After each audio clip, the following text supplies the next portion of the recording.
बात करते हैं हम हैलोजनों के निर्माण की विधियों के बारे में। तो हैलोजनों के निर्माण की अलग अलग हम विधियां देखेंगे। पहली बात हम करेंगे एल्किनो से। तो एल्किनो के हैलोजनीकरण अगर करवाया जाए तो देखिए, धूप की उपस्थिति में या एच न्यू की उपस्थिति में जब आप Cl2 के साथ में इसकी अभिक्रिया करवाएंगे तो एक एक हाइड्रोजन यहाँ से विलोपित होता जाएगा और एक एक Cl को यहाँ पर जोड़ता जाएगा। इसमें क्या होता है कि आपको मोनो हैलाइड, डाइहैलाइड, ट्राइहैलाइड और टेट्राहैलाइड जो है उनका मिश्रण प्राप्त होगा, जिसे आप प्रभाजी आसवन द्वारा पृथक कर सकते हैं। इस कारण ये जो विधि है वो अच्छी विधि नहीं मानी जाती है। तो मेथेन का जो आधिक्य होता है वो लेने पर मेथिल क्लोराइड का जो है मुख्य उत्पाद के रूप में आपको प्राप्त होता है। आप एक बात याद रखेंगे कि आयोडीन की उपस्थिति या आयोडीन की जो अभिक्रिया है वो कैसी होती है, उत्क्रमणीय अभिक्रिया होती है, क्योंकि इसमें बनने वाला जो HI है ये ऑक्सीकारक की सहायता से अपघटित कराने में अभिक्रिया अनुत्क्रमणीय हो जाती है। तो I2 की अभिक्रिया जो है वो उत्क्रमणीय होती है तथा अभिक्रिया में मुक्त हुए HI को यदि किसी ऑक्सीकरण की सहायता से अपघटित कराने पर अभिक्रिया जो है वो अनुत्क्रमणीय हो जाती है। यानी कि अगर इसमें आप कोई ऑक्सीकारक अगर लेते हैं तो ये अनुत्क्रमणीय अभिक्रिया की भांति व्यवहार करेगी। सल्फ्यूरिल क्लोराइड के साथ में देख लीजिए, कोई भी जो एल्केन है वो सल्फ्यूरिल क्लोराइड के साथ में पराबैंगनी किरणों की उपस्थिति में कार्बन पेरोक्साइड की उपस्थिति में अभिक्रिया करके आपको हेलो एल्केन का निर्माण करके देगा। यह अभिक्रिया जो है पेरोक्साइड की उपस्थिति में तीव्र गति से हो जाती है। एल्किनोज के द्वारा किस प्रकार से अभिक्रिया करवाई जाती है? तो एल्किन क्या है बेटा? असंतृप्त यौगिक होते हैं। अब असंतृप्त यौगिकों की जो अभिक्रिया होती है उसमें सबसे पहली अभिक्रिया एल्किनोज पर HX का योग। अब HX का जो योग है आप इस प्रकार ये वाला जो पाई बॉन्ड है इसको तोड़ करके एक तरफ H और एक तरफ X लगा सकते हैं, और ये जो एडिशन होता है, ये जो योग होता है मार्कोनी-काउफ के नियम के अनुसार होता है। इसकी अगर आप क्रिया विधि या मैकेनिज्म देखते हैं तो आप देखेंगे कि पहले ये वाला जो हाइड्रोजन बंध है वो इस तरफ और यहाँ ये वाला जो हाइड्रोजन है वो यहाँ पर आकर के जुड़ता है और यह कार्बोकैटायन का निर्माण करता है। कार्बोकैटायन बाद में इस X माइनस के साथ में अभिक्रिया करके तीव्र पथ द्वारा आपको प्रोडक्ट का निर्माण करके देता है। असममित एल्कीन पर HBr का जो योग है बेंजोइल पेरोक्साइड की उपस्थिति में यदि आप करवाते हो तो ये मार्कोनी-काउफ नियम के विपरीत उत्पाद देता है, जिसे खराश प्रभाव या पेरोक्साइड प्रभाव भी कहते हैं। आप देखिए प्रोपेन पर HBr का योग बेंजोइल पेरोक्साइड की उपस्थिति में यदि आप करवाओगे तो ब्रोमीन जो है इस कार्बन पे और हाइड्रोजन इस कार्बन पे जुड़ता है, जो यह प्रदर्शित करता है कि मार्कोनी-काउफ नियम के अनुसार नहीं जुड़ा है। तो इसे एंटी मार्कोनी-काउफ या खराश प्रभाव भी कहा जाता है। अब पेरोक्साइड प्रभाव जो है वो सिर्फ और सिर्फ HBr के साथ ही प्रदर्शित होता है, HCl और HI के साथ में प्रभाव प्रदर्शित नहीं होता है। तो एल्किनो की जो हैलोजन के प्रति जो क्रियाशीलता है उसका ये एक क्रम यहाँ पर दिया हुआ है। मार्कोनी-काउफ का नियम क्या होता है? किसी असममित एल्कीन पर HX का जब आप योग करवाते हैं तो अभिकर्मक HX जो है उसका ऋण सिरा एल्कीन के उस द्विबंधित कार्बन से जुड़ता है जिस पर हाइड्रोजन परमाणुओं की संख्या कम होती है। जहां हाइड्रोजनों की संख्या कम होगी वहां पर नेगेटिव सिरा जाकर के जुड़ेगा। यही आपका क्या है? मार्कोनी-काउफ का नियम है। एल्कीनों की जो एलिलिक प्रतिस्थापन अभिक्रिया द्वारा भी आप हैलोजनों का निर्माण कर सकते हैं। किस प्रकार से? ये आपको एक एलिल ग्रुप नजर आ रहा है जिसे आप प्रोपिन कहते हैं। प्रोपिन पे क्लोरीन की अभिक्रिया जब आप करवाओगे तो ये वाला क्लोरीन इसके हाइड्रोजन को विस्थापित करके और खुद यहाँ पर उपस्थित होकर के HCl का यहाँ से निष्कासन कर देगा और एक तरह का आपको एल्किल हैलाइड प्राप्त हो जाएगा। यहाँ पर एल्किन की जो क्रिया है N-ब्रोमोसक्सिनेमाइड के साथ यदि आप कराते हैं तो उपरोक्त के समान ही जो उत्पाद हैं वो प्राप्त होते हैं। यहाँ पर क्या होता है, ये जो Br है ये इस H को यहाँ से रिप्लेस कर देगा और खुद जाकर के यहाँ जुड़ जाएगा और ये आपको सक्सिनेमाइड अलग प्राप्त हो जाएगा और एक एल्किल हैलाइड प्राप्त हो जाएगा। अल्कोहलों के साथ में किस प्रकार अभिक्रिया करते हैं? तो हैलोजन अम्लों की अभिक्रिया के द्वारा, ये देख लीजिए एक एल्कोहल है, एल्कोहल जो है वो हैलोजन अम्ल के साथ में ZnCl2 की उपस्थिति में एल्किल हैलाइड का निर्माण करता है। दूसरी आप अभिक्रिया देखेंगे फास्फोरस हैलाइडों के साथ में अभिक्रिया, तो फास्फोरस का ट्राइहैलाइड पेंटाहैलाइड आप लेंगे तो इस प्रकार से अभिक्रिया करके ये H3PO3 अगर ट्राइहैलाइड लिया है तो ऑर्थोफॉस्फोरस अम्ल अलग निकल जाएगा और एल्किल हैलाइड आपको अलग प्राप्त होगा। पेंटाक्लोराइड अगर आपने लिया है तो एथिल क्लोराइड अलग, POCl3 अलग और HCl अलग आपको प्राप्त होगा। यदि फास्फोरस और ब्रोमीन अलग अलग लिए हैं तो एथिल ब्रोमाइड अलग मिल जाएगा और H3PO3 बिल्कुल इसी भांति है, आप यहाँ से आपको प्राप्त हो जाएगा। थायोनिल क्लोराइड की अगर अभिक्रिया देखें तो थायोनिल क्लोराइड SOCl2 जो है थायोनिल क्लोराइड है। थायोनिल क्लोराइड जब अल्कोहल के साथ अभिक्रिया करता है तो यहाँ से SO2 गैस का और HCl का निष्कासन करके आपको एल्किल हैलाइड दे देता है। और क्लोरो एल्किन बनाने की यह उत्तम विधि है। क्यों? क्योंकि इसमें बनने वाला जो सह उत्पाद है वो सारी की सारी क्या है, गैसें हैं। SO2 भी गैस होती है और HCl भी गैस होती है। तो आपको क्या मिलता है, आपको एथिल क्लोराइड बहुत शुद्ध मात्रा में यहाँ से प्राप्त हो जाता है। इससे RBr और RI नहीं बनाए जा सकते हैं। क्यों? क्योंकि SOBr2 जो है वो अस्थायी और SOI2 भी जो है वो अज्ञात होता है, इसलिए RBr और RI इस विधि से नहीं बनाते। केवल RCl बनाने की बहुत उत्तम विधि यह मानी जाती है। अन्य विधियां क्या है, हेलोजन विनिमय विधि। हेलोजन विनिमय विधि में क्या होगा कि आपके पास में कोई हेलो एल्केन है, वो हेलो एल्केन अगर सोडियम आयोडाइड के साथ में अभिक्रिया करता है तो सोडियम जो है अब यहाँ से इस वाले हेलोजन को विस्थापित कर देगा और आयोडीन को यहाँ पर जोड़ देगा, और यह अभिक्रिया जो है कॉनार्ड-फिंकेल्स्टाइन अभिक्रिया कहलाती है। इस विधि से एल्किन फ्लोराइडों का निर्माण नहीं किया जा सकता। एल्किल फ्लोराइडों को संगत क्लोराइड पर अकार्बनिक फ्लोराइडों जैसे Hg2F2 या एंटीमनी ट्राइफ्लोराइड के अभिक्रिया द्वारा प्राप्त किया जाता है। यह स्वार्ट अभिक्रिया कहलाती है। मतलब अगर आपको फ्लोरो एल्केन प्राप्त करना है तो आपको स्वार्ट अभिक्रिया लगानी पड़ेगी। स्वार्ट अभिक्रिया में क्या होता है, Hg2F2 जिसे एंटीमनी डाइफ्लोराइड मरकरी फ्लोराइड भी कहते हैं। मरकरी फ्लोराइड की जब अभिक्रिया आप किसी हेलो एल्केन पर करवाते हैं तो यहाँ भी जो हेलोजन विनिमय अभिक्रिया द्वारा ये फ्लोरो मीथेन आपको प्राप्त हो जाती है। यह स्वार्ट अभिक्रिया कहलाती है। कार्बोक्सिलिक अम्लों के सिल्वर लवणों के साथ में किस प्रकार से अभिक्रिया करके आपको प्राप्त होता है आपका हेलोजन डेरिवेटिव, ये बोरोडिन हुंसडीकर अभिक्रिया देख लीजिए। बोरोडिन हुंसडीकर अभिक्रिया में क्या होता है, एक सिल्वर एसीटेट आप लेते हैं, सिल्वर एसीटेट ब्रोमीन के साथ में अभिक्रिया करके CCl4 की उपस्थिति में आसवन करवा करके आपको ब्रोमो एल्केन का निर्माण यहाँ से करके देता है। कार्बन डाइऑक्साइड यहाँ से अलग होती है और AgBr जो है वो अवक्षेप के रूप में निष्कासित हो जाता है। इसमें एक डिग्री की अभिक्रियाशीलता सबसे ज्यादा और 3 डिग्री की अभिक्रियाशीलता जो है वो सबसे कम पाई जाती है। ब्रोमाइड निर्माण के लिए 1 डिग्री सबसे उपयुक्त और 3 डिग्री सबसे कम उपयुक्त माना जाता है। क्लोरीन के साथ इस अभिक्रिया में बहुत कम उत्पाद बनते हैं। I2 इस अभिक्रिया में आयोडीन के स्थान पर एस्टर देती है। यहाँ पर ये क्या दे रही है, आयोडीन अगर आप ले लेते हैं तो एल्किल आयोडाइड बनने की बजाय आपको क्या मिलता है, एस्टर मिलता है। और यह अभिक्रिया बर्नबाउम सिमोनिनी अभिक्रिया कहलाती है। जैसे सिल्वर एसीटेट के साथ में या सिल्वर जो है, सिल्वर का अगर आप लवण लेते हैं, एसिटिक एसिड का जो सिल्वर लवण है यदि आप लेते हैं, आयोडीन के साथ में अभिक्रिया करवाते हैं तो मतलब आयोडो एल्केन ना मिलकर के आपको क्या मिल जाता है, एक एस्टर मिल जाता है, जो कि बर्नबाउम सिमोनिनी अभिक्रिया कहलाती है। कुछ अन्य यौगिकों द्वारा जो है किस प्रकार अभिक्रिया करवाई जाती है कि कुछ अन्य यौगिक जो है उसमें निम्न अभिक्रियाओं द्वारा जो है एल्किल हैलाइडों का निर्माण किया जाता है। कैसे एल्किल हैलाइड, किसी भी डाई हैलाइड पे आप जिंक और कॉपर की उपस्थिति में यदि अभिक्रिया करवाते हैं तो यहाँ से आपको एल्किल हैलाइड मिलता है। RMgX पर यदि X2 की अभिक्रिया करवाते हैं तो भी आपको RX मिलता है।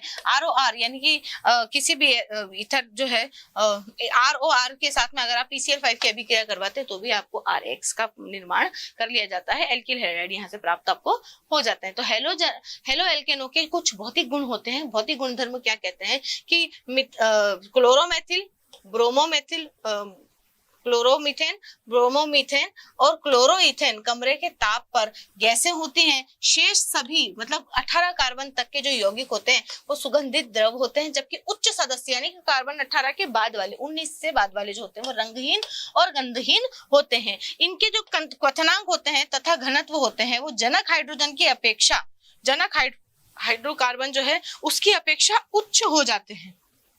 इसका कारण क्या है कि जनक हाइड्रोकार्बन की अपेक्षा उच्च ध्रुवीय या आणविक द्रव्यमान वाले होते हैं, क्योंकि अगर जनक हाइड्रोकार्बन होगा तो उसमें से एक हाइड्रोजन हटा करके आपको हेलोजन जोड़ना पड़ेगा, जिसकी वजह से क्या होगा कि इसका आणविक द्रव्यमान बढ़ जाएगा, जिस कारण इनमें प्रबल अंतराण्विक आकर्षण बल यानी कि वॉन डर वाल द्विध्रुव आकर्षण बल जो है वो उपस्थित होता है और विभिन्न हेलो एल्केनों के क्वथनांकों में एक नियमित क्रमबद्धता परिलक्षित होती है, देखने को आपको मिलती है। समान एल्किल समूह के लिए समान एल्किल समूह के लिए हेलोजनों का जो अणुभार है, अणुभार बढ़ने के साथ साथ जो है क्वथनांक बढ़ता है बेटा। तो Ri का सबसे ज्यादा और RCl का सबसे कम माना जाएगा। समान हेलोजन के लिए एल्किल समूह का अणुभार जो है वो बढ़ेगा। तो एल्किल समूह का अणुभार अगर बढ़ेगा तो एल्किल समूह का बढ़ना भी क्या बढ़ा रहा है, इसका अणुभार बढ़ा रहा है, और अणुभार बढ़ने के साथ साथ क्वथनांक भी बढ़ता है। तो आप कह सकते हैं कि भाई क्वथनांक जो है डायरेक्टली प्रोपोर्शनल है अणुभार के। जैसे जैसे अणुभार बढ़ेगा वैसे वैसे क्वथनांक बढ़ेगा। समावयवी एल्किल हैलाइडों में श्रृंखला वृद्धि के साथ क्वथनांक जो है वो घटता है। यानी कि आप बोल सकते हैं कि भाई क्वथनांक जो है इनवर्सली प्रोपोर्शनल होता है ब्रांचिंग के। ब्रांचिंग मतलब श्रृंखला वृद्धि। श्रृंखला वृद्धि जैसे जैसे होगी क्वथनांक में वैसे वैसे कमी आएगी। तो आप देख लीजिए समान जो अणुभार है, समान अणुभार वाले यानी कि समान अणुभार वाले जो यहाँ पर यौगिक आपको देखने को मिल रहे हैं, उसमें जिसमें ब्रांचिंग सबसे ज्यादा होगी उसका बॉइलिंग पॉइंट या क्वथनांक जो है सबसे कम होगा, और जिसमें ब्रांचिंग सबसे कम है उसका क्वथनांक सबसे अधिक पाया जाएगा। एल्किल ब्रोमाइड व आयोडाइड के घनत्व जो है वो जल से अधिक होते हैं, जबकि फ्लोराइडो और क्लोराइडो के घनत्व जो है वो जल से कम होते हैं। सभी एल्किल हैलाइड जल में अविलेय होते हैं, परंतु कार्बनिक विलायकों में कैसे होते हैं, विलेय होते हैं। ये कॉपर तार के साथ ज्वाला में हरी तथा नीली ज्वाला के साथ जलते हैं, क्योंकि ये जल के साथ में हाइड्रोजन बंध नहीं बनाते हैं। और ये परीक्षण जो है वो कौन सा परीक्षण कहलाता है, बिल्स्टाइन परीक्षण कहलाता है। इसका प्रयोग इसकी पहचान हेतु किया जाता है। यद्यपि बहुत से ऐसे यौगिक में हेलोजन अनुपस्थित होता है इस परीक्षण को देते हैं, अतः यह परीक्षण किसी यौगिक में हेलोजन की अनुपस्थिति को दर्शाने के लिए अधिक काम आता है या उपयुक्त होता है। हेलोजनों की रासायनिक गुणधर्मों की हम बात करें तो रासायनिक गुणधर्मों में पहली बात करेंगे हम CX आबंध की प्रकृति की। तो CX जो आबंध है इसमें कार्बन जो होता है वो कैसा होता है, sp3 संकरित होता है, और 3p जो है हेलोजन का वो अर्धपूर्ण कक्षक के अतिव्यापन द्वारा होता है। चूंकि कार्बन की तुलना में हेलोजन परमाणु जो है वो अधिक विद्युत ऋणी होता है, अतः CX जो बंध है वो ध्रुवीय हो जाता है। क्यों? क्योंकि CX का जो हेलोजन है वो अधिक विद्युत ऋणी होता है और इलेक्ट्रॉन के घनत्व को अपनी तरफ आकर्षित करने का काम करता है। तो CX आबंध की जो प्रबलता है उसमें वियोजन ऊर्जा पर निर्भर करती है। इसकी आबंध वियोजन ऊर्जा CF की सबसे ज्यादा और CI की सबसे कम होती है। CI आबंध जो है वो सबसे दुर्बल प्रकृति का होता है, इसको तोड़ने में भी कम ऊर्जा देनी पड़ती है, जिस कारण नाभिक स्नेही प्रतिस्थापन अभिक्रियाओं में एल्किल हैलाइडों की अभिक्रियाशीलता का भी जो क्रम होगा Ri की अभिक्रियाशीलता सबसे ज्यादा होगी। क्यों? क्योंकि बंध जितने जल्दी टूटेंगे क्रियाशीलता उतनी ही अधिक होगी, और Rf जो है वो सबसे कम क्रियाशील होता है। अधिक क्रियाशीलता के कारण एल्किल हैलाइड प्रकाश में रखने पर आयोडीन में अपघटित होने के कारण बैंगनी तथा भूरे रंग के हो जाते हैं। आप किसी भी एल्किल आयोडाइड को आप प्रकाश की उपस्थिति में रखोगे तो वहां से आयोडीन गैस निकल जाएगी और ये बैंगनी या भूरे रंग के आपको दिखाई देंगे। हेलोजनों के आकार में वृद्धि के साथ साथ CX जो बंध है उसकी लंबाई भी बढ़ती जाती है, तो एवं आबंध एंथैल्पी और द्विध्रुव आघूर्ण जो है वो कम हो जाता है। अरे जितना बड़ा परमाणु होगा आबंध की जो दूरी होगी, न्यूक्लियस से जो डिस्टेंस होगी वो भी उतनी ही ज्यादा होगी और आबंध लंबाई बढ़ जाएगी, और आबंध लंबाई बढ़ने पर बंध की जो एंथैल्पी है और द्विध्रुव आघूर्ण है ये दोनों ही कम हो जाएंगे। बड़ा बंध जो है वो जल्दी टूटता है। तो नाभिक स्नेही प्रतिस्थापन अभिक्रिया हम यहाँ पर देखेंगे तो हेलो एल्केनों में जो कार्बन परमाणु है वो अधिक विद्युत ऋणी हेलोजन परमाणु से जुड़ा हुआ होता है। तो अधिक विद्युत ऋणता होने की वजह से जो CX आबंध है ये कैसा हो जाता है, उच्च ध्रुवीय हो जाता है। उच्च ध्रुवीय होने की वजह से कार्बन के ऊपर धनावेश और हेलोजन के ऊपर ऋणावेश, स्लाइटली ऋणावेश जो है वो यहाँ पर आ जाता है, और आबंध जो है इसमें कार्बन परमाणु जो है वो नाभिक स्नेही की तरह और जो X जो है वो इलेक्ट्रॉन स्नेही की तरह काम करता है। तो विद्युत ऋणात्मक हेलोजन जो है CX आबंध को ध्रुवित कर देता है, और यहाँ आप देखेंगे धनात्मक केंद्र जिस पर नाभिक रागी आक्रमण करता है वो कार्बन बन जाता है। अब इस टाइप की जितनी भी अभिक्रियाएं हैं उनकी त्रिविम रसायन में अगर व्याख्या समझें तो ये पता लगता है कि भाई नाभिक स्नेही अभिकर्मक कौन कौन से होते हैं जिनके ऊपर नेगेटिव चार्ज होता है। तो OH माइनस CN माइनस ये जो क्रियाधार होते हैं इन पर आक्रमण करके उत्पाद का निर्माण करते हैं। कौन? ये रासायनिक अभिक्रियाओं में नाभिक स्नेही जो अभिकर्मक होते हैं वो इनके ऊपर आक्रमण करके उत्पाद का निर्माण करते हैं। तो नाभिक स्नेही प्रतिस्थापन अभिक्रिया बन जाती हैं। इन्हें SN से प्रदर्शित करते हैं। S यहाँ पर सब्स्टिट्यूशन है और एक N यहाँ पर न्यूक्लियोफिलिक है। न्यूक्लियोफिलिक यानी कि नाभिक स्नेही प्रतिस्थापन अभिक्रिया। अब यहाँ अगर क्रियाशीलता का क्रम देखें तो RF सबसे कम क्रियाशील और RI सबसे अधिक क्रियाशील माना जाता है। SN1 अभी दो टाइप की होती है, SN1 अभिक्रिया या एक आणुक नाभिक स्नेही प्रतिस्थापन अभिक्रिया। इस एक आणुक नाभिक स्नेही प्रतिस्थापन अभिक्रिया में आप देखेंगे कि पहली बात तो ये दो पदों में होती है, और दो पदों में होने के कारण जो मंद पद होता है वही इसका वेग निर्धारित पद होता है, और द्वितीय पद जो है वो तीव्र होता है और आसानी जल्दी से संपन्न हो जाता है। तो Rx जो है पहले R प्लस में और X माइनस में टूटेगा, बाद में ये R प्लस जो है वो OH माइनस के साथ में अभिक्रिया करके हेलोजन का अल्कोहल का निर्माण कर देगा। तो इन अभिक्रियाओं में वेग निर्धारक पद जो होता है वो केवल एक अणु, उसमें केवल एक ही अणु भाग लेता है, क्योंकि केवल एक ही अणु के मान पर ये निर्भर कर रही है, इसलिए ये एक अणु की अभिक्रियाएं कहलाती हैं, और ये प्रथम कोटि की अभिक्रियाएं भी कहलाती है। तो अभिक्रिया की दर जो है वो सिर्फ क्रियाधार Rx पर ही निर्भर करती है। अभिक्रिया की दर को अगर यहाँ समझा जाए तो एक आणुक नाभिक स्नेही प्रतिस्थापन जो अभिक्रिया हैं उनको स्पष्ट रूप से समझने के लिए आप तृतीयक एल्किल का उदाहरण देखेंगे। तो तृतीयक ब्यूटिल ब्रोमाइड जो है, इसके ऊपर यदि OH जो है यहाँ पर आकर के अभी नाभिक स्नेही की तरह यदि आक्रमण करता है तो ये OH जो है इस Br को यहाँ से हटा देता है। बाद में इसकी अभिक्रिया की अगर दर निकाली जाए तो अभिक्रिया की दर सिर्फ और सिर्फ इसके ऊपर डिपेंड करती है, जो कि एक अणु या एक एल्किल जो अभिक्रिया है वो कैसी है, एक अणुक नाभिक स्नेही प्रतिस्थापन अभिक्रिया है। और यहाँ पर आप देखेंगे पहले पद में क्या होता है कि Br यहाँ से अलग हो जाता है, C+ यानी कि कार्बोकैटायन यहाँ से अलग हो जाता है। ये कार्बोकैटायन बाद में OH के साथ में अभिक्रिया करके आपको तृतीयक ब्यूटिल अल्कोहल का निर्माण करके देता है। तो धीमा जो पद होता है उसी पर सिर्फ और सिर्फ अभिक्रिया का वेग निर्धारित किया जाता है, और यह एक अणुक है क्योंकि एक ही अणु की जो सांद्रता है उसके ऊपर यह डिपेंड करती है। अब यदि कार्बोधनायनों का स्थायित्व की बात करें तो 3 डिग्री कार्बोकैटायन सबसे सर्वाधिक स्थायी होता है। सर्वाधिक स्थायी होता है तो सबसे ज्यादा प्रोडक्ट भी यही बनाएगा, यानी कि क्रियाशीलता की बात करें तो सबसे ज्यादा क्रियाशील भी 3 डिग्री जो एल्किल होगा, 3 डिग्री को जो कार्बोकैटायन होगा वही सबसे ज्यादा स्थायी उत्पाद का निर्माण करेगा। तो उत्पाद का निर्माण या जो क्रियाशीलता का जो क्रम है उसमें 3 डिग्री की क्रियाशीलता सर्वाधिक पाई जाती है। ऐसे ही हम बात करें SN2 या बायोमोलिकुलर सब्स्टिट्यूशन रिएक्शन की, तो बायोमोलिकुलर जो रिएक्शन होती है वह ये अभिक्रियाएं जो है वो एक पद में होती हैं। यूनिमोलिकुलर जो है वो दो पदों में हो रही थी, मंद और तीव्र, यहाँ पर ये एक ही पद में संपन्न होती है। और यहाँ पर जो है इन अभिक्रियाओं में अभिक्रिया का जो वेग होता है वो क्रियाधारी और आक्रमणकारी दोनों की सांद्रता पर निर्भर करता है, इसलिए ये कौन सी ये इनका जो वेग है इस प्रकार से लिखा जाता है K इंटू क्रियाधार की सांद्रता इंटू नाभिक स्नेही की सांद्रता, यानी कि दो अणुओं पर निर्भर करती है इसका जो वेग है, इसीलिए इसे क्या कहा जाता है, द्विअणुक नाभिक स्नेही प्रतिस्थापन अभिक्रिया कहा जाता है। इस अभिक्रिया में क्या होता है कि मिथाइल ब्रोमाइड का एक एग्जाम्पल आपने लिया है। मिथाइल ब्रोमाइड में ये जो हाइड्रोक्साइड आयन है ये पीछे की तरफ से अटैक करता है, इस तरीके की एक संक्रमण अवस्था का निर्माण करता है और तीव्रता से ये जो है मिथेनॉल में कन्वर्ट हो जाता है और ब्रोमीन यहाँ से अलग प्राप्त हो जाता है। तो यहाँ पर जो है OH जो है वो क्रियाधार पर पीछे की दिशा से अभिक्रिया करता है, और जैसे जिस प्रकार से आंधी आती है और हमारा छाता उलट जाता है ना, तो इस प्रकार से अगर आपने D जो है वो अगर रिएक्टेंट लिया है तो आपको L जो प्रोडक्ट है उसका निर्माण यहाँ से देखने को मिलेगा, या फिर इसका उल्टा भी हो सकता है।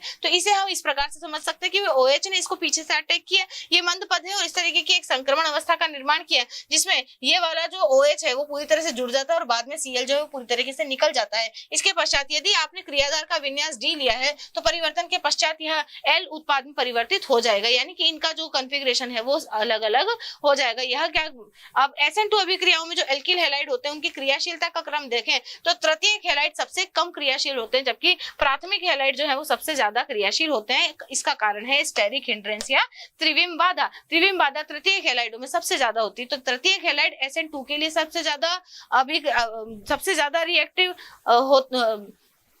तृतीयक जो हैलाइड होते हैं वो SN1 के लिए सबसे ज्यादा रिएक्टिव होते हैं, और प्राथमिक जो हैलाइड होते हैं वो SN2 के लिए सबसे ज्यादा रिएक्टिव होते हैं। नाभिक स्नेही प्रतिस्थापन अभिक्रियाओं को कौन कौन से कारक प्रभावित करते हैं? पहला कारक जो है वो है विलायक की प्रकृति। SN1 प्रक्रम आयनों के निर्माण द्वारा संपन्न होता है। विलायक की ध्रुवता बढ़ने पर SN1 की दर भी बढ़ती है, जबकि SN2 की जो दर है वो घट जाती है। यानी कि अगर विलायक की ध्रुवता बढ़ेगी तो SN1 की जो दर है वो तो बढ़ जाएगी, परंतु SN2 की जो दर है वो कम हो जाएगी। तो इन कुछ विलायकों की ध्रुवता को उनके घटते हुए क्रम में इस प्रकार से अरेंज किया हुआ है। H2 की पोलैरिटी सबसे ज्यादा होती है, जबकि एसिटिक एसिड की पोलैरिटी सबसे कम यहाँ पर पाई जाती है। निष्कासित समूह की प्रकृति पर भी ये निर्भर करता है कि नाभिक स्नेही प्रतिस्थापन अभिक्रिया में छोड़ने वाला जो क्षार है उसके रूप में निकलता है, क्षार के रूप में निकलता है। अगर क्षीण क्षार प्रबल क्षार की अपेक्षा आसानी से प्रतिस्थापित होते हैं, जो दुर्बल क्षार होते हैं ना बेटा वो आसानी से प्रतिस्थापित हो जाते हैं। तो जितना कम क्षारीय समूह होगा जितना कम क्षारीय समूह क्रियाधार में लगा होगा उतनी ही आसानी से एसएन अभिक्रिया जो है वो हो जाएगी। तो यहाँ पर यदि हम क्रम देखें तो आयोडीन जो है वो सबसे ज्यादा और फ्लोरीन जो है वो सबसे कम प्रतिस्थापन जो है अभिक्रियाओं में हैलाइड आयन के हटने की जो घटता है, जो सबसे कम ये हटता है और सबसे जल्दी ये हट जाता है। तो नाभिक स्नेही की प्रकृति पर भी ये निर्भर करता है कि नाभिक स्नेही की जो नाभिक स्नेहिता है वो जितनी अधिक होगी उतना ही अधिक वह एसएन की अपेक्षा SN2 की ओर मुखर हो जाएगा। यानी कि अगर जितना प्रबल आप नाभिक स्नेही लोगे SN2 जो अभिक्रिया है उतनी ज्यादा होगी, SN1 अभिक्रिया उतनी कम होगी। तो नाभिक स्नेही के दुर्बल होने पर अभिक्रिया SN2 से SN1 में परिवर्तित हो जाती है और अगर प्रबल है तो SN1 से SN2 में परिवर्तित हो जाती है। OH जो है, OH आयन जो है वो प्रबल क्षार तथा अच्छा नाभिक स्नेही है, जबकि आयोडाइड जो है वो एक दुर्बल क्षार और अच्छा नाभिक होते हुए भी अच्छा नाभिक स्नेही होता है। विभिन्न नाभिक स्नेहियों की प्रबलता का घटता हुआ क्रम यदि आप देखेंगे तो ये सबसे ज्यादा प्रबल नाभिक स्नेही और ये सबसे दुर्बल नाभिक स्नेही आपको देखने को मिलेगा।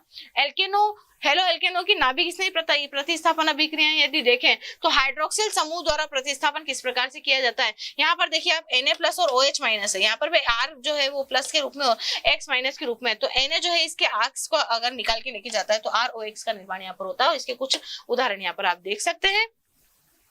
ऐसे ही एल्कोक्सी समूह द्वारा प्रतिस्थापन, ये देखिए सोडियम जो है एल्कोक्सी समूह के साथ में यहाँ पर एल्कोक्सी समूह जो है वो आक्रमणकारी नाभिक स्नेही की भांति व्यवहार करता है। ये Na इस X को लेकर के निकल जाता है और असमित ईथर का निर्माण यहाँ से कर देता है। इसके कुछ एग्जांपल आप यहाँ पर देख सकते हैं। यहाँ पर आप देखेंगे कि ये जो अभिक्रिया है इसमें एथिल क्लोराइड सोडियम एथोक्साइड के साथ में मिलकर के डाईइथाइल ईथर का निर्माण कर रहा है। तो ये एक विलियमसन ईथर संश्लेषण की विधि है।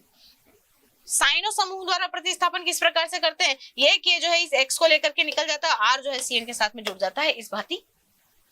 आइसोसाइनो समूह द्वारा प्रतिस्थापन किस प्रकार होता है कि सोडियम साइनाइड जो है यदि आप लेते हैं अल्कोहलिक सोडियम अल्कोहल की उपस्थिति में, यानी कि विलायक जो है वो कौन है आपका अल्कोहल है, अल्कोहलिक विलायक की उपस्थिति में, तो ये AgX जो है उसके रूप में बाहर हो जाता है। जबकि मिलना आपको चाहिए था साइनाइड, जबकि मिलता है यहाँ पर क्या है आइसोसाइनाइड मिलता है। आइसोसाइनाइड क्यों मिलता है, क्योंकि हेलो एल्केन की अल्कोहलिक AgCN के साथ में यदि अभिक्रिया करते हैं तो दुर्गंध युक्त आइसोसाइनाइड का निर्माण यहाँ से होता है या कार्बिलमिन जो है वो यहाँ से आपको प्राप्त होती है, यानी कि CN ना मिलकर के आइसोसाइनाइड मिलता है। ठीक है, एमिनो समूह द्वारा अगर प्रतिस्थापन करवाया जाए तो ये देखिए एक अमोनिया का एक मॉलिक्यूल जब इसके साथ में अभिक्रिया करेगा तो एक एक करके HBr यहाँ से निकल जाएंगे। इसमें वापस से अमोनिया जो है ये वाला जो समूह है वो अब इस अभिक्रिया को जब आप देखेंगे तो आप देखेंगे कि एक एक करके यहाँ से हाइड्रोजन जो है वो हटता जा रहा है। ये वाला जो समूह है इसके ऊपर वापस से इस समूह ने अटैक किया तो एक हाइड्रोजन फिर से निकल जाएगा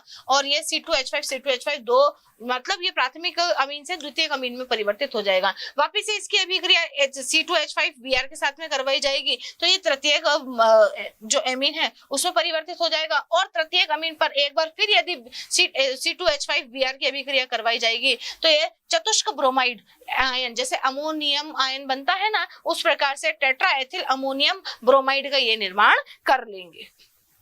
नाइट्राइट तथा नाइट्रो समूह द्वारा प्रतिस्थापन, नाइट्राइट और नाइट्रो समूह द्वारा प्रतिस्थापन किस प्रकार से करेंगे, आप KONO की अभिक्रिया करवाएंगे तो यहाँ से KX जो है वो अलग प्राप्त हो जाएगा आपको और प्रोडक्ट कुछ इस प्रकार से देखने को मिलेगा। ये X इस K के साथ में चला जाएगा और ये बचा हुआ जो पार्ट है वो इस R के साथ में एल्किल नाइट्राइट का निर्माण कर लेगा। और यदि AgNO2 के साथ में आपने जोड़ा है तो ये Ag जो है वो इस X के साथ में निकल जाएगा और नाइट्रो एल्केन का यहाँ से निर्माण हो जाएगा।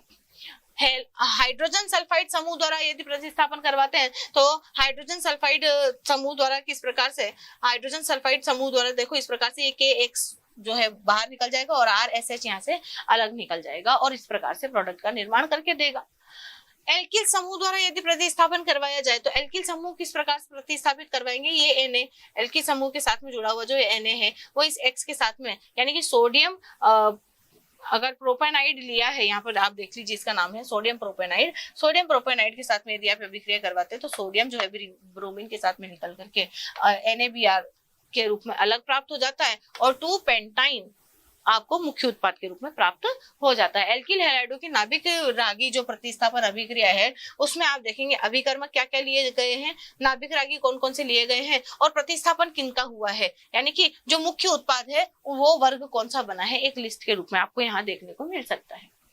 विलोपन अभिक्रियाओं की बात करें तो विलोपन अभिक्रियाओं का मतलब है कि विलोपित हो जाना, निकल जाना। तो एल्किल हैलाइडों को एथेनॉलिक KOH या एथिल अल्कोहल में सोडियम एथोक्साइड के साथ यदि गर्म किया जाए तो HX अणु के विलोपन द्वारा एल्कीन बनती है। HX का विलोपन होने के कारण यह अभिक्रिया विहाइड्रोहेलोजनीकरण कहलाती है।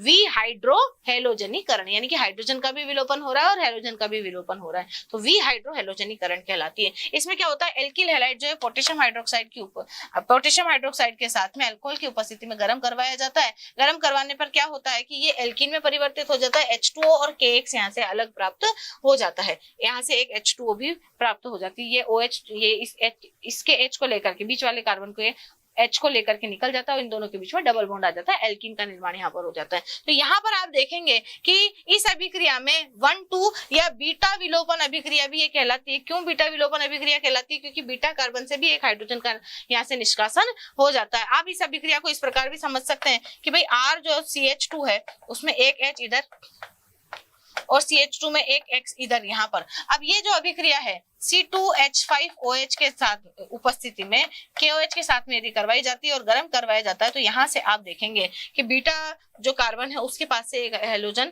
अल्फा और बीटा जो कार्बन है उनके बीच में है एक डबल बॉन्ड आ जाता है। डबल बॉन्ड आने की वजह से आप इसको बीटा विलोपन अभिक्रिया भी कहते हैं और इस प्रकार का एक मुख्य उत्पाद आपको प्राप्त हो जाता है। तो धातुओं के साथ में किस प्रकार से अभिक्रिया होती है कि मैग्नीशियम के साथ में अभिक्रिया देखेंगे। सबसे पहले मैग्नीशियम के साथ में अभिक्रिया करके ये एल्किल हैलाइड जो है वो एल्किल मैग्नीशियम हैलाइड का निर्माण कर देंगे जो कि एक कार्बोधात्विक यौगिक है जिसे ग्रिग्नार्ड अभिकर्मक भी कहा जाता है। ग्रिग्नार्ड अभिकर्मक भी कहा जाता है। ये एक ऑर्गेनोमेटेलिक कंपाउंड है, अभिकर्मक, ग्रिग्नार्ड अभिकर्मक भी कहा जाता है। ये ग्रिग्नार्ड अभिकर्मक जो है वो आगे अभिक्रियाओं में भाग लेता है। अभिकर्मक यहाँ पर ये प्राप्त आपको हो जाता है। अब लिथियम के साथ में यदि अभिक्रिया करेंगे तो भी आपको एल्किल लिथियम का निर्माण होगा। देखिए लिथियम एक एलाई जो है X के साथ में बाहर निकल जाएगा और एक एलाई जो है एल्किल ग्रुप के साथ में जुड़ जाएगा। इसके बाद में लेड सोडियम मिश्र धातु के साथ में अभिक्रिया। लेड सोडियम मिश्र धातु के साथ में अगर 4 मोल एथिल ब्रोमाइड के लिए जाएं तो टेट्रा एथिल लेड का निर्माण होता है और टेट्रा एथिल लेड जो है वो एक एंटी नॉकिंग अपस्फोटन रोधी पदार्थ माना जाता है। तो इस प्रकार की अभिक्रिया जो है वो इंपॉर्टेंट भी साबित होती है। जिंक के साथ में अभिक्रिया देखेंगे तो जिंक के साथ में अभिक्रिया करना जो है वो फ्रैंकलैंड अभिक्रिया कहलाती है। जिंक के साथ में जो है आयोडीन का निर्माण करते हैं। इस प्रकार Ri जो है जिंक के साथ में अभिक्रिया करके आपको एल्केन का निर्माण करके देती है। एल्केन का निर्माण करना ही फ्रैंकलैंड अभिक्रिया की एक विशेषता होती है। सोडियम के साथ में अभिक्रिया, यदि सोडियम के साथ में अभिक्रिया करवाएंगे तो सोडियम जो है हेलोजन लेकर के बाहर चला जाएगा और आपको एल्केन का निर्माण करके देगा।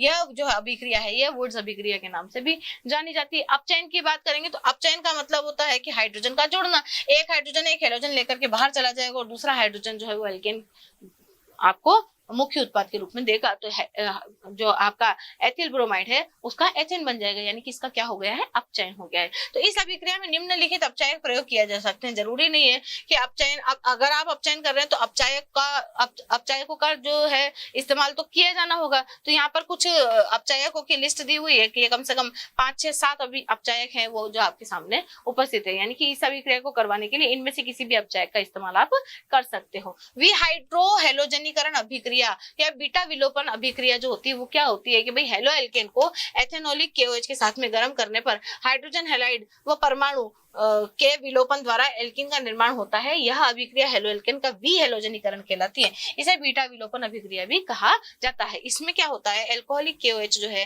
किसी भी एल्किल हैलाइड के साथ में अभिक्रिया करती है तो यहाँ ये जो HX है ये यहाँ से बाहर चला जाता है, उस प्रकार से HX का H2O का और इनका निर्माण होता है। और ये जो विहेलोजनीकरण है इसकी अभिक्रिया सेज़र के नियम के अनुसार होती है। विलोपन अभिक्रियाओं के अलग अलग प्रकार होते हैं। E1 अभिक्रिया या एक आणुक विलोपन है ना, यूनिमोलिकुलर एलिमिनेशन, एक मॉलिक्यूल का अगर विलोपन होता है तो यूनिमोलिकुलर विलोपन अभिक्रिया कहलाती है। एल्किल हैलाइड जिनका आयनन सुगमता से हो जाता है, सामान्यतः 3 के हैलाइड जो होते हैं वो EI अभिक्रिया दर्शाते हैं। 3 डिग्री जो होते हैं ना हैलाइड, उनकी अभिक्रिया के लिए ये विशेष अभिक्रिया है।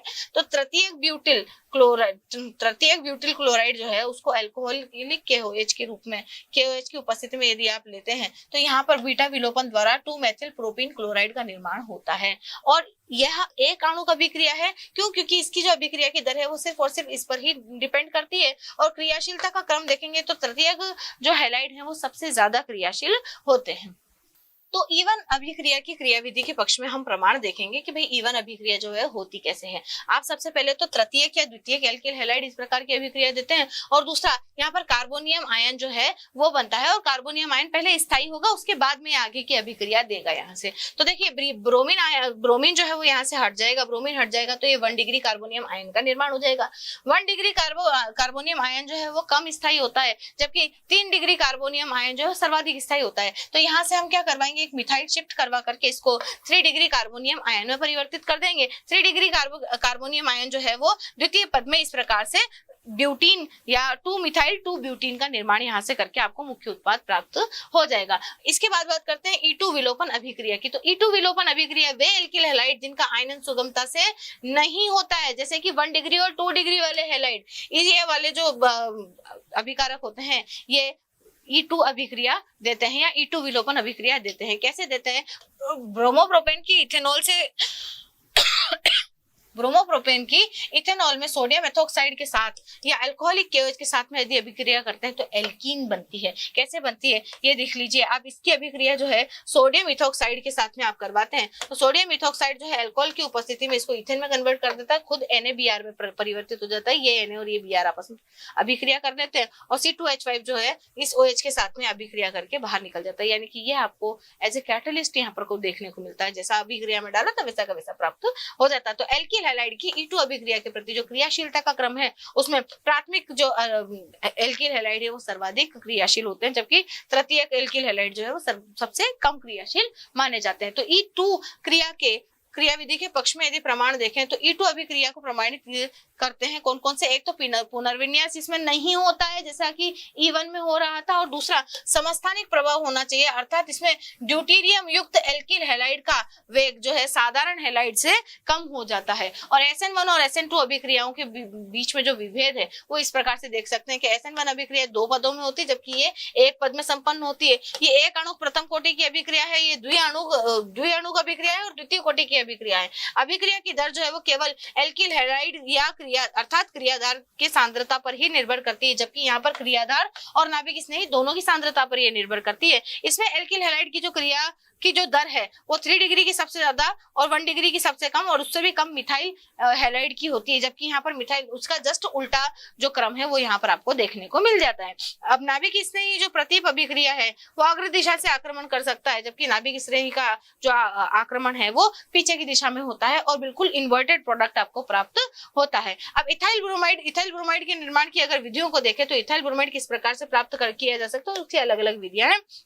इथाइल अल्कोहल जो है हाइड्रोजन ब्रोमाइड के साथ में सांद्र सल्फ्यूरिक अम्ल की उपस्थिति में अभिक्रिया करके एथिल ब्रोमाइड का निर्माण और जल का निर्माण यहाँ से आपको देता है। या लाल फास्फोरस ब्रोमीन की उपस्थिति में एथिल अल्कोहल के साथ में अभिक्रिया करके भी इथाइल ब्रोमाइड का आपको निर्माण करके देते हैं। या इथाइल अल्कोहल की सोडियम ब्रोमाइड या KBr, सोडियम ब्रोमाइड लो या KBr लो एक ही बात होती है। इसकी सांद्र H2SO4 की उपस्थिति में गर्म करने पर भी आपको इथाइल ब्रोमाइड प्राप्त हो जाती है। प्रयोगशाला विधि अगर हम देखें तो एथिल अल्कोहल को पोटेशियम ब्रोमाइड के साथ में सांद्र H2SO4 के मिश्रण के साथ में अगर गर्म करते हैं तो आपको इथाइल ब्रोमाइड प्राप्त होती है। सबसे पहले तो क्या होता है, KBr H2SO4 के साथ में अभिक्रिया करके पोटेशियम बाइसल्फेट का निर्माण करता है और HBr देता है। ये HBr जो है इथाइल अल्कोहल के साथ में अभिक्रिया करके इथाइल ब्रोमाइड बना देता है। संपूर्ण अभिक्रिया को यदि एक ही लाइन में लिखा जाए तो भैया C2H5OH जो है KBr की उपस्थिति में H2SO4 के साथ अभिक्रिया करके C2H5Br KHSO4 और H2O का यहाँ पर निर्माण करके देती है। इस विधि को विधि जो है, इस विधि को क्या करते हैं, सबसे पहले एक आसवन फ्लास्क लेते हैं, गोल बेंदे का फ्लास्क लेते हैं, इसमें 30 ml तो H2SO4 डाला जाता है, 30 ml तो H2SO4, 40 ml ethyl alcohol, 40 ml आपने एथिल अल्कोहल डाल दिया और 50 ग्राम पोटेशियम ब्रोमाइड लेकर एक बालू ऊष्मक जो है, ये इस बालू ऊष्मक से आप जब इसको गर्म करते हैं तो इसके वाष्प को यहाँ से निकाल करके जब आप संघनित्र में इकट्ठा कर लेते हैं तो यहाँ पर आपको अशुद्ध C2H5Br यहाँ से प्राप्त होता है। अब इस अशुद्ध जो तेलीय द्रव जो है, ये अशुद्ध C2H5Br होता है। इसमें जब आप इसको Na2CO3 के विलयन से धोकर और CaCl2 के द्वारा निर्जलीकरण कर देते हैं तो निर्जलीकरण के बाद में जो सुखाया जाता है उसके बाद में आपको शुद्ध C2H5Br जो है वो यहाँ से आपको प्राप्त होता है। तो एथिल अल्कोहल पर लाल फास्फोरस और ब्रोमीन की अभिक्रिया यदि करवाई जाए, एथिल अल्कोहल पर लाल फास्फोरस और ब्रोमीन की यदि अभिक्रिया करवा के इसको गर्म किया जाएगा तो भी आपको ब्रोमीन एल्किल ब्रोमाइड प्राप्त हो जाएगा। अब इसके भौतिक गुणधर्म देख लेते हैं। तो इथाइल ब्रोमाइड जो है वो कैसा होता है, रंगहीन होता है, मीठी गंध वाला हो, वाष्पशील और भारी द्रव होता है। दूसरा, यह कार्बनिक विलायकों में तो विलय होता है परंतु जल में कैसा हो जाता है, अविलय होता है, क्योंकि तेली ऐसा होता है। क्वथनांक इसका 38.5 डिग्री सेल्सियस होता है। तो आज के चैप्टर में इतना ही। धन्यवाद।